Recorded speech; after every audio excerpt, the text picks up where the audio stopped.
لیے امیر المومنین نے نہج البلاغہ میں ایک عظیم شان خطبہ ارشاد فرمایا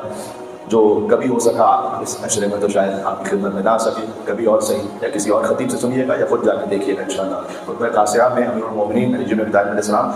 خلقت آدم علیہ السلام کے بارے میں گفتگو فرماتے ہیں، اور اس میں مولا علی علیہ السلام نے یہ فرمایا کہ آدم علیہ السلام کو خلق کیا گیا، وہ مٹی ایسی تھی کہ جس میں ایک بو بھی تھی، یعنی ایسا نہیں تھا کہ اس مٹی کا ظاہر بڑا خوبصورت اور اٹریکٹیو ہو، بلکہ یہ کہ ایک ایسی لیسدار مٹی تھی کہ جس سے انسان تھوڑا سا اشمئزاز محسوس کرے، یعنی تھوڑا سا اس سے دور ہونا چاہے۔ کیوں اللہ تعالیٰ نے اس مٹی سے خلق کیا؟